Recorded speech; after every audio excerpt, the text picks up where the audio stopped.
வணக்கம்.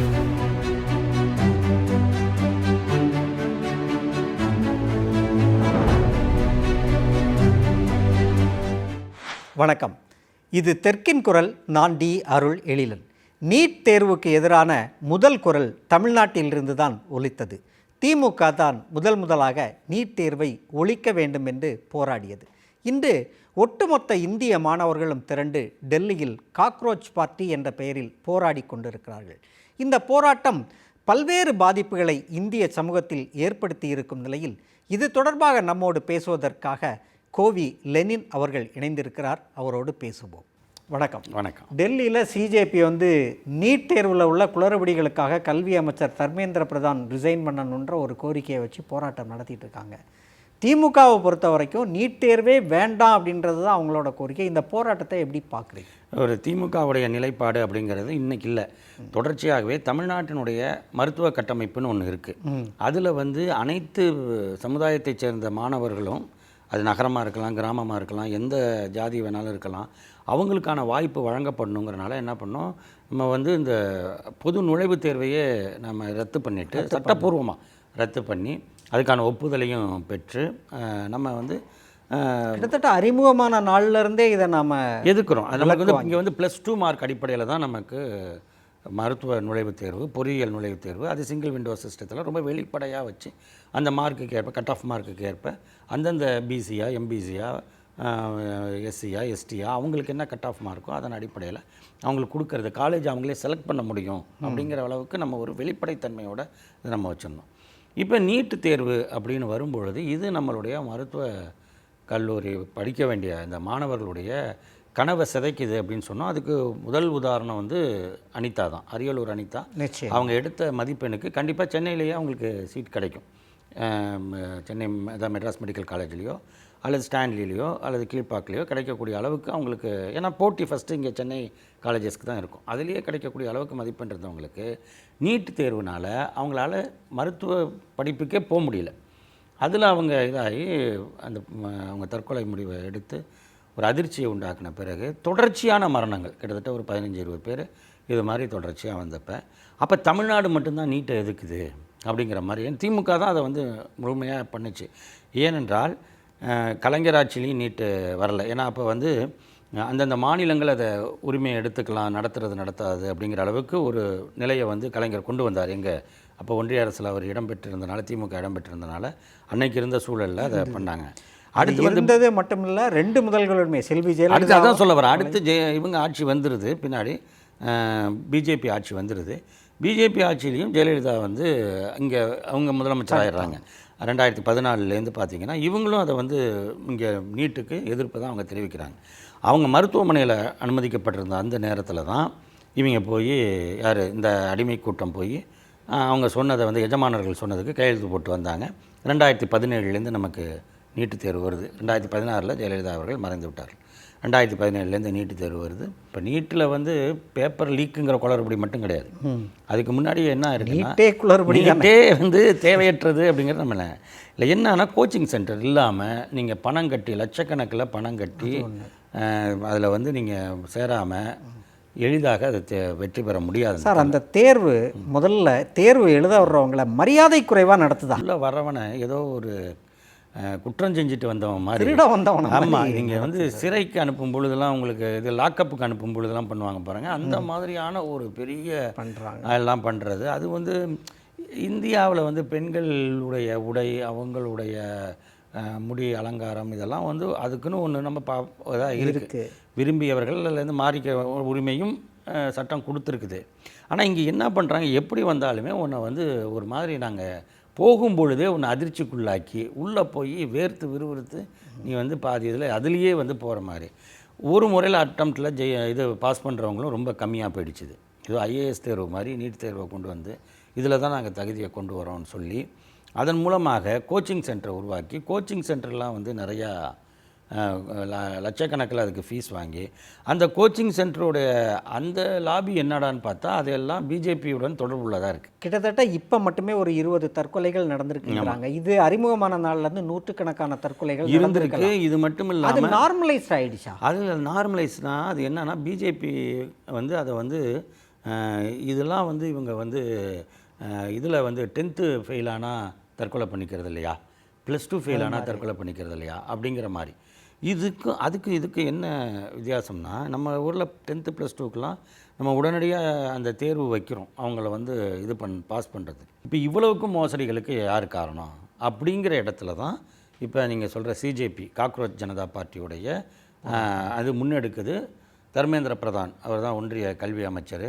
தமிழ்நாட்டுக்கு நிதி கொடுக்க மாட்டேன்னு சொன்ன மும்மொழி கொள்கையை ஏற்றுக்கல, தேசிய கல்விக் கொள்கையை ஏற்றுக்கலைன்னா உங்களுக்கு தமிழ்நாடு PM ஸ்ரீ ஸ்கூல் ஏற்றுக்கலைன்னா உங்களுக்கு வந்து தமிழ்நாட்டுக்கு கல்வி நிதி கிடையாது, ஒன்றிய அரசு கொடுக்க வேண்டிய நிதியை கொடுக்க மாட்டோம் அப்படின்னு சொல்கிற அந்த தர்மேந்திர பிரதானை விலக சொல்லி அவங்க அந்த போராட்டத்தை எடுத்து மாணவர்களும் இளைஞர்களும் இதில் வந்து ஒரு பெருமளவில் திரண்டாங்க. அதுவும் குறிப்பாக பார்த்திங்கன்னா, எங்கெல்லாம் பிஜேபிக்கு ஓட்டு விழுந்து அது ஆட்சிக்கு வந்ததோ அந்த மாநிலங்களைச் சேர்ந்தவர்கள், யாரெல்லாம் பிஜேபிக்கு கடந்த காலங்களில் தொடர்ந்து வாக்களித்து வந்தார்களோ அந்த வாக்காளர்கள், அந்த இளைஞர்கள், இவங்க எல்லாருமே உள்ளே வராங்க. மாணவர்கள் வராங்க, மாணவர் அமைப்புகள் வருது, SFI போன்ற மாணவர்கள் அமைப்புகள் வருது, பெரியார் அம்பேத்கர் படிப்பு வட்டம் அந்த மாதிரி இருக்கிறவங்க வராங்க. அப்போ உங்களுக்கு இந்த போராட்டம் வந்து ஒரு மிகப்பெரிய அளவில் பிஜேபிக்கு எதிரான, எப்படி காங்கிரஸ் ஆட்சி காலத்தில் டெல்லியில் இதே ஜந்தர் மந்தரில் அண்ணா ஹசாரேவோட போராட்டம் முன்னெடுக்கப்பட்டது, அது ஊழலுக்கு எதிரானது, ஆன்டி கரப்ஷன் அப்படின்னு கொண்டு போனாங்க. இது வந்து இங்கே இது வேறு வகை ஒரு மோசடி அப்படிங்கிற முறையில் இப்போ தான் அவங்க இந்த நீட்டினுடைய பாதிப்பின் ஒரு பகுதியை உணர்ந்து அவங்க இதை எடுத்திருக்காங்க. அதுவும் நேரடி பாதிப்புன்னு. இதனுடைய தாக்கம் அப்படிங்கிறத முழுமையாக உணர்ந்த மாநிலம் தமிழ்நாடுங்கிறனால தான் தமிழ்நாடு, அதுவும் குறிப்பாக திராவிட முன்னேற்றக் கழகம் இதுக்கு வந்து தொடர்ந்து அதுக்கான போராட்ட குரலை எடுத்து இன்னமும் அந்த போராட்டத்தை எடுத்திருக்கு. இன்றைக்கும் அதை வந்து பேன் நீட் அப்படிங்கிறது தான், அபாலிஷ் த நீட் அப்படிங்கிறது தான் திமுகவுடைய நிலைப்பாடு. அதை இன்றைக்கி கழகத் தலைவர் அதை தெளிவாக அதை பதிவு செஞ்சுருக்கார். இந்த சிஜேபியோட ஃபவுண்டர் அபிஜித் தீப்கே வந்து இவர் ஒரு போராட்டத்துக்கு அழைப்பு விடுக்கிறாரு. மாணவர்கள் வர்றாங்க, தடியடி அரசாங்கம் நடத்துது. அந்த மாணவர்கள்ட்ட மன்னிப்பு கேட்குறாரு. நீங்கள் நான் கூப்பிட்டு வந்தீங்க, நீங்கள் காயமடைந்தப்போ உங்களை வந்து என்னால் காப்பாற்ற முடியல, அது ரொம்ப வருத்தமாகவும் வேதனையாகவும் இருக்குது அப்படின்ட்டு மன்னிப்பு கேட்குறாரு. இந்த போராட்டம்ங்கிறது காந்திய வழி போராட்டம் தான் அவர் அபிஜித் தீப்கே வந்து சொன்னது. அப்போ அந்த போராட்டத்தினுடைய அவர் காந்திய வழியில் அவங்க உண்ணாவிரதம் இருக்கிறாங்க, அதுக்கப்புறம் ஊர்வலம் போகிறாங்க, அவ்வளோதானே, வேறு ஒன்றும் இல்லை. ஏன்னா பார்லிமெண்ட்டை முற்றுகையிட்டானா போய் உள்ளே போய் பிரதமர் சட்டையை பிடிச்சிட போகிறாங்க, அதெல்லாம் கிடையாது. அவர் குறிப்பாக என்ன சொல்கிறாருன்னா, பெண்கள், அதாவது பெண் மாணவர்கள் இருக்காங்களே, மாணவிகள்னு சொல்கிறோம்ல, அவங்கள வந்து ஆண் போலீஸார் தாக்குறாங்க. இதை வந்து அவர் வந்து கவனமாக குறிப்பிடுறாரு. குறிப்பிட்டு அதெல்லாம் குறிப்பிட்டு தான் எனக்கு நான் வந்து அதுக்காக மன்னிப்பு கேட்குறேன். ஒரு இயக்கத்தை நடத்தும் பொழுது அதில் ஏற்படுற விளைவுகளுக்கு பொறுப்பேற்றுக்கொள்பவர் தான் நிச்சயமாக. திராவிட முன்னேற்ற கழகம் இருக்குது, அண்ணா அதுக்கு வந்து எந்த ஒரு இதாக இருந்தாலும் அவர் உருவாக்கிய தலைவர். அப்போ அதுக்கு நான் பொறுப்பு. எப்போ ஒரு சட்டத்தை பிரிவினை தடை சட்டம்னு கொண்டு வராங்க, திராவிட நாடு கோரிக்கை தான் திமுகவோட முதன்மையான கோரிக்கை. அது வந்து நேரு அரசாங்கம் வந்து அதுக்கு பிரிவினை தடை சட்டம் கொண்டு வரும் பொழுது அதுக்கான பொறுப்பு அவர் எடுத்துக்கிட்டு திராவிட நாடு பிரிவினையை கைவிடுறோம் அப்படிங்கிறதுக்கு மிக விரிவான ஆலோசனை நடத்தி பொறுப்பை அவர் எடுத்துக்கிறார். எமர்ஜென்சி காலம், கலைஞர் அந்த பொறுப்பை எடுத்துக்கிறார். இந்த எமர்ஜென்சி எதுக்குறோம், அதனால் ஆட்சியே கலைஞ்சாலும் பரவாயில்ல. கலைந்த பொழுது தொண்டர்களை அன்றைக்கி ஆட்சியை கலைச்சிட்டு இரவோடு இரவாக தமிழ்நாடு முழுவதும் கொண்டு போகிறாங்க மிசா கைதிகளாக. அதில் கலைஞருடைய மருமகனை கொண்டு போகிறாங்க, மகனை கொண்டு போகிறாங்க, உறவினர்களை கொண்டு போகிறாங்க. சுற்றி அவருக்கு யார் யாரெல்லாம் பக்கபலமாக இருந்தாங்களோ கட்சிக்காரங்க எல்லாரையும் தூக்கிட்டு போகிறாங்க. ஒருத்தர் போய்ட்டு இன்னொருத்தர் வந்தாருன்னா அவரை பிடிச்சிட்டு போயிடுறாங்க. இந்த நிலைமைகளில் அவர்கிட்ட கார் ஓட்டிகிட்டு இருக்கிறவரை தூக்கிட்டு போயிடுறாங்க. இந்த மாதிரியான ஒரு நிலைமைகள் இருக்கும் பொழுதும் அப்போ அவர் பொறுப்பேற்றுக்கிட்டு அந்த பாதிக்கப்பட்ட குடும்பங்களுக்கு நிதி திரட்டி அதில் வந்து 200 ரூபா கொடுக்குறாரு. 200 ஊபீஸுங்கிறாங்க. இன்னைக்கு வரைக்கும் முரசொலியில் வருதே தீரர்கள். உண்மை 200 ரூபீஸ் ஊபீஸுங்கிறதெல்லாம் வந்து என்னன்னு தெரியல. 76லேயே வந்து 200 ரூபாயை கட்சி கொடுத்துச்சு அவங்களுக்கு. எதுக்காக? இந்த இயக்கத்துக்கு அவன் பாடுபட்டவன் சிறைக்கு போயிருக்கான், தியாகம் பண்ணியிருக்கான். அதே மாதிரி இப்போ நீங்கள் நம்ம கழகத் தலைவர் எடுத்துக்கிட்டால் அவர் வந்து இந்த தேர்தல் முடிவுகளுக்கும் சரி, அதுக்கு முன்னாடி இந்த ஆட்சியில் எங்கேயாவது ஒரு குற்றச்சாட்டு வந்துச்சுன்னா நேரடியாக அதுக்கு பொறுப்பேற்றுக்கிட்டவர். அந்த சிவகாசியில் அந்த மாணவன் அந்த இளைஞரை வந்து போலீஸ் வந்து லாக்கப் இது பண்ணுறாங்க அப்படின்னப்ப போலீஸ் காவலில் அவர் வந்து மரணம் அடைகிறாருங்கும் பொழுது அந்த குடும்பத்துக்கு ஃபோன் பண்ணி அதை மன்னிப்பு கேட்டு அந்த பொறுப்பை ஏற்றுக்கிட்டு தவறு நடந்து போச்சு அப்படின்னு. இதுதான் ஒரு தலைமை பண்பு. விட்டுட்டு ஓடுறது கிடையாது. நிச்சயமா நிச்சயம். எல்லாரும் அடிபட்டாங்க அப்படின்ட்டு நான் பாதுகாப்பாக உங்களுக்கு இது இருந்தேன். கரூர் சம்பவத்தை ஞாபகப்படுத்துதா? இல்லை, எப்படி உலகத்துக்கே அதான் ஞாபகப்படுத்தும். நீங்கள் வந்து ஒன்று நடந்ததும் தெரிச்சு ஓடி அதுலேயும் வந்து கேட்குறாங்க, இப்போ நிருபர்கள் கேட்குறாங்க, ஐயா 30 பேருக்கு மேலே செத்து போயிருக்காங்க அப்படின்னதும் ஏதாவது சொல்லுங்க என்னதும் ஓடுற. இப்போ வந்து அதுக்கு பழியை தூக்கி போடுற. நீ வந்து பொறுப்பு ஏற்றுக்காதது மட்டும் இல்லை, பிறர் மீது பழி சுமத்துறது இருக்குல்ல, அதில் வந்து என்ன என் மேலே பழி போடுறாங்க, என் மேலே பழி, உங்க மேலே யாருமே பழியும் போடல, வழக்கும் போடல. ஆனால் பிறர் மீது பழியை போட்டுட்டு பொறுப்பேற்காமல் போகிறது இருக்குல்ல. இப்போ வந்து அந்த அந்த இதுக்கு தான் வந்து நீங்கள் வந்து இன்றைக்கி இருக்கிற சிஜேபி எல்லாம் நீங்கள் பார்க்கணும். பொதுவாக ஒரு அரசியல் இயக்கத்துக்கு வரும் பொழுது பார்க்கணும் அதோட போராட்டம் நாளைக்கு என்ன ஆகும், அதனுடைய அணுகுமுறை என்னவாகும்னு இருக்கார்.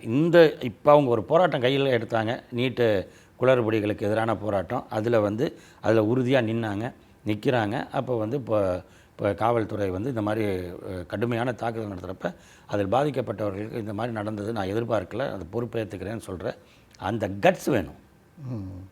சும்மா வந்து இப்போ மந்திரிகளெல்லாம் விட்டு இப்போ ஃப்ளெக்ஸு வை, சினிமா படத்துக்கு போஸ்டர் ஓட்டு, ஸ்டிக்கர் ஓட்டு அப்படிங்கிறது கிடையாது. இது வந்து உண்மையிலேயே பார்க்கும் பொழுது இந்த நீட்டு வந்து முன்ன எடுத்தது, இந்த நீட்டுக்கோட ஆபத்துகளை இதோடைய தொலைநோக்கு பார்வையோடு இதை வந்து எதிர்த்தது தமிழ்நாடு. நிச்சயமா சார். இன்றைக்கி அது வந்து பரவி இருக்குது அப்படிங்கிறது தான் நம்ம இதில் பார்க்க வேண்டியதாக. இன்றைக்கி முதல்வராக இருக்கக்கூடிய விஜய் அன்னைக்கு அனிதா வந்து இந்த நீட்டுக்காக உயிர் தியாகம் செய்த போது அவங்க வீட்டுக்கு போய் பார்த்தாரு. எனக்கு ஒரு தங்கை இருந்து இறந்து போன மாதிரி தான் நான் இப்போ இங்கே ஃபீல் பண்ணுறேன் அப்படின்ற மாதிரிலாம் அப்போது அவர் டயலாக் விட்டார். ஆனால் இப்போது இந்த தாக்குதலை பற்றியோ இதை பற்றியோ அவங்க எந்த அறிக்கையும் விடலை. ஒரு அறிக்கை வெளியிட்டிருக்காங்க, அதில் மோதலுங்கிறாங்க. அதாவது காவல்துறைக்கும் மாணவர்களுக்கும் நடந்த மோதலை தவிர்த்திருக்கலாம். இது என்ன வார்த்தை? தவிர்த்திருக்கலாம். நம்ம இது என்ன மோதல்? காவல்துறையோட மாணவர்கள் போய் மோதினாங்க. 2 பேரும் தவிர்த்திருக்கணும். 2 பேருமே தவிர்த்திருக்கணுமா? அது என்னென்னா போராட்டமே நடத்தாத வந்து நம்ம எங்கள் ஊரில் பண்ணிகிட்டு இருக்க மாதிரி சினிமா போஸ்டர் ஒட்டிட்டுரு, எங்கள் ஆட்களுக்கெல்லாம் வேலை கொடுத்துருக்கோம் ஐயா, சினிமா போஸ்டர் ஒட்டுறது, அதே வேலையை நீயும் பாரு அப்படிங்கிறது. அதுக்கு மேலே ஆதவ அர்ஜுனா அவர் ஒரு பயங்கரமாக மட்டைக்கு 4 கீத்து கிழிச்சிருவேங்கிற மாதிரி அவர் பாட்டுக்கு ஒரு அறிக்கை கொடுத்தா எங்கேயுமே பாஜகங்கிற வார்த்தையை மொட்டை கடிதாசி. ஆமாம், யாருக்கே அட்ரஸ் பண்ணியிருக்க?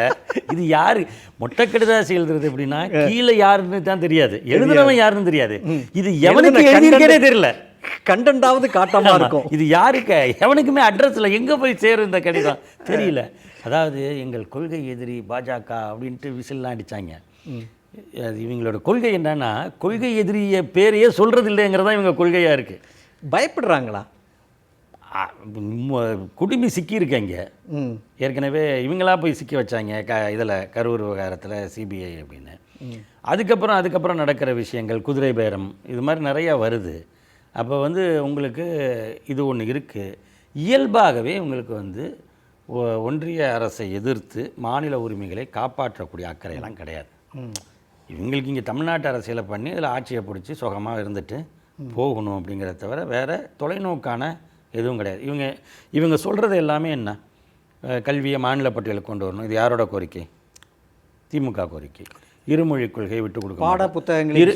நம்ம பாடப்புத்தகங்கள் சுமையை கொடுப்போம். இது எப்பயோ குறைச்சி இருமொழி கொள்கை தான் இருக்கணும் அப்படிங்கிறது யாரோடது? இருமொழி கொள்கை கொண்டு வந்ததே திமுக தான். அது தொடர்ந்து மற்ற ஆட்சிகள்லையும் அது நீடிச்சுது. அது ஓகே, ஏன்னா அது வந்து மாற்ற முடியாத ஒரு இது தமிழ்நாட்டுடைய. இப்போ நீங்கள் என்ன பண்ணுறீங்க, சிபிஎஸ்சியில் இந்த ஆண்டிலிருந்து 3 மொழி கட்டாயம் அப்படின்னு ஒன்றிய அரசு முடிவு செய்த பிறகு நாங்கள் 1000 சிபிஎஸ்சி பள்ளிக்கு என்ஓசி கொடுத்துருக்கோம் தெரியுமா? நாங்கள் வந்து பணம் வாங்கலை, அது வாங்கலை.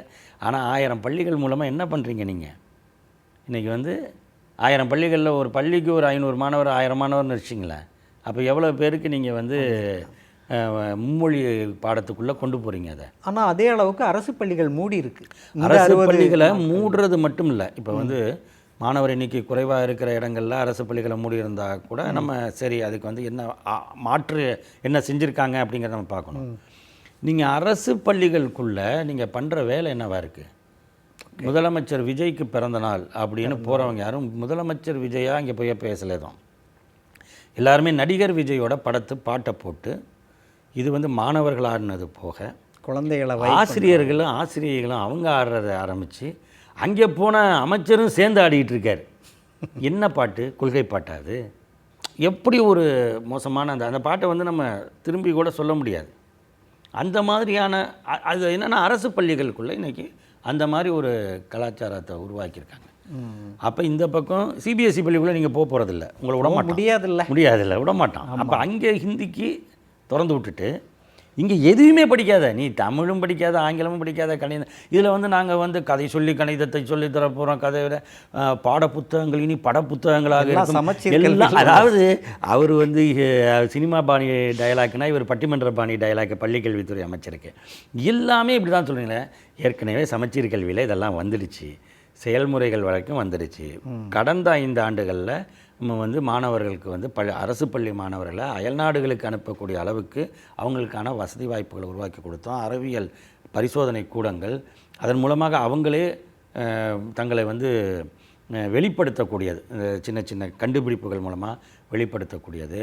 அவங்களுக்கு வந்து அதாவது அரசு பள்ளி என்பது பெருமையின் அடையாளம், வறுமையின் அடையாளம் அல்ல, அது பெருமையின் அடையாளம்னு மாற்றி அரசு பள்ளிகளில் சேர்றவங்களோட எண்ணிக்கையை உயர்த்தி இடைநிற்றல் இல்லாமல் இருக்கிறதுக்காக அந்த இல்லந்தோறும் கல்வி திட்டத்தை உருவாக்கி, அப்போ நம்ம வந்து எல்லா கட்டமைப்பும் இங்கே இருக்குது. அதை ரன் பண்ணிட்டு போனாலே போதும். வேணால் நீங்கள் ஸ்டிக்கர் ஒட்டிக்கிறதுக்கு இந்த மாதிரி ஸ்டிக்கர் வாசகங்கள் வேணால் இது மாதிரிலாம் உருவாக்கிக்கலாம். பாட புத்தகங்கள் இல்லாமல் கூட சுமையை குறைப்போம். ஆனால் அந்த இடைநிற்றல் மூமெண்ட்லாம் ஸ்டாப் பண்ணிட்டாங்க. எல்லாம் பல இதுவும் அப்படியே போயிடுச்சு. தொழில்துறையாக இருக்கட்டும், கல்வித்துறையாக இருக்கட்டும், எதெல்லாம் வந்து இதாக வந்ததோ அதில் எல்லாம் நீங்கள் வந்து கொண்டு போய் இது பண்ணியாச்சு. அப்போ இந்த நீட்டு விஷயத்தை எடுத்துங்க. நீட்டில் நீங்கள் வந்து உங்களோட அது நீங்கள் கேட்டீங்க, அனிதாவுக்கு போயிட்டு என் தங்கச்சி மாதிரின்னு சொன்னீங்களா. அப்போ நீட்டுக்கு நீங்கள் இங்கேருந்து ஒரு கடுமையான குரல் கொடுக்க வேணாமா? அது வந்து நீங்கள் அப்போ உங்களோட நிலை என்ன? ஏன்னா இப்போ அங்கே பிஜேபியை எடுத்து உங்களால் பேச முடியாது, ஆட்சியில் இருக்கீங்க, பேசணும்ல. இதே வந்து ஆகஸ்ட் 20, 2023 ஒரு உண்ணாவிரத போராட்டத்தை இளைஞரணி நடத்துது. இளைஞரணி, மாணவர் அணி, மருத்துவ அணி, திமுகவோட 3 அணியும் நடத்துது. சேர்ந்து நடத்தும் பொழுது வள்ளுவர் கோட்டத்தில் தான் அந்த இதில் வந்து தமிழ்நாடு முழுக்க மாவட்டத்தில் நடக்குது. சென்னைக்கானது வள்ளுவர் கோட்டத்தில் நடக்கும் பொழுது அங்கே கழகத்தோட இளைஞரணி செயலாளர், துணை முதலமைச்சர் அவர் கேட்குறாரு, உனக்கு நீ எப்படி என்னோட நாங்கள் நிறைவேற்றிய தீர்மானத்தை ஒரு ஆளுநர் எப்படி நிறுத்தி வைக்கலாம்? நீ போஸ்ட்மேன் தானே, நீ ஏன் நிறுத்தி வைக்கிற? உனக்கு என்ன அதிகாரம் இருக்குது? அந்த துணிச்சல் இருக்கா? இப்போ கேட்கணும்ல, ஆளுநருக்காவது இப்போ சொல்லணும்ல, நாங்கள் ஏற்கனவே இது பண்ணியிருக்கிறத நீங்கள் சஜஸ்ட் இது பண்ணுங்கள், ஒன்றிய அரசிட்ட வலியுறுத்துங்க. ஒன்றிய அரசுக்கு ஒரு கடிதம் நாங்கள் ஏற்கனவே நிறைவேற்றி அனுப்பியிருக்கேன் எங்கள் சட்டமன்றத்தில், அதை நீங்கள் இது பண்ணுங்கள், பேசணும்ல. நிச்சயமாக நீங்கள் நாங்கள் போனோம் நிதி ஆயோக்கில் போய் இதெல்லாம் சொன்னோம் அப்படின்னா அது எல்லாமே நீங்கள் சொன்னது எல்லாமே முந்தைய ஆட்சிகளில் நடந்ததை தான் சொல்கிறீங்க. சரி, அப்படி தான் ஒரு ஆட்சி தொடரணும், அதை நான் வந்து இது பண்ணல. அப்போ இதையும் சொல்லணும்ல. அங்கே போனீங்களே நீட் தேர்வு விளக்குன்னு நாங்கள் பிரதமர்கிட்ட வலியுறுத்தியிருக்கோம். நீங்களே இப்போ நீட் தேர்வுக்கு எதிராக ஒன்று நடக்கும் பொழுது உங்களுடைய நிலைப்பாடு என்ன? நிச்சயமாக அது லெட்டரை கொடுத்தா அந்த லெட்டரில் என்ன இருந்ததுன்னு நீங்களும் படிச்சிருக்கீங்களா என்னன்னு தெரியாது, அவங்களும் படிக்க போகிறாங்களா இல்லையான்னு தெரியல. அதுதான் சொல்கிறேன். இப்போ இவங்களுடைய நிலைப்பாடு ஏன் அவங்க கூட்டணியில் தானே இருக்குது. காங்கிரஸ் தலைவரை தானே நேற்று தூக்கி போட்டு மீச்சிருக்காங்க. இந்த நீண்டகால நீட் எதிர்ப்பு போராட்டத்தில் இந்த காக்ரோச் பார்ட்டியோட போராட்டம் வெடித்த பிறகே காங்கிரஸ் கட்சி இதை பற்றி பெருசாக பேசலை. நேற்று திடீர்னு ராகுல் காந்தி, பிரியங்கா காந்தி எல்லாம் களத்தில் இறங்கி அந்த போராட்டத்தில் குதிச்சிருக்காங்க. அதை எப்படி பார்க்குறீங்க? இது ஹைஜாக் பண்ண ட்ரை. அதாவது காங்கிரஸ் வந்து நீட்டில் தன்னுடைய நிலைப்பாடு என்ன அப்படிங்கிறத இந்திய அளவுக்கு ஒரு தெளிவை கொடுக்கணும். அது இது வரைக்கும் பெரிய அளவில் கொடுக்கல. கொண்டு வந்ததே அவங்க தான். ஆமாம், அதை வந்து அப்போ தான் தடுத்து மாநிலங்களோட உரிமையாக அதை கொண்டு வந்தது. பிஜேபி வந்து அதை வேறு மாதிரி மாற்றிடுச்சு. சரி, இப்போ நேற்று நடந்த அந்த போராட்டத்தில் எல்லாருமே எங்கே போகிறாங்கன்னா ஜந்தர் மந்தரில் இந்த காக்ரோச் ஜனதா பார்ட்டி அவர்கள் குடியிருக்கிற இடத்துக்கு தான் எல்லோரும் போய் ஆதரவு தெரிவிக்கிறாங்க. எல்லா கட்சியுமே திமுக சார்பில் ஆராசா போனார், அப்புறம் ஏஏபி இப்போ ஆம் ஆத்மி பார்ட்டி போயிருக்கு, மற்ற கட்சிகள்லாம் போய் ஆதரவு தெரிவிச்சிருக்கு. பிரகாஷ் ராஜ் நடிகர் அவர் போயிருக்காரு. ஆமாம்.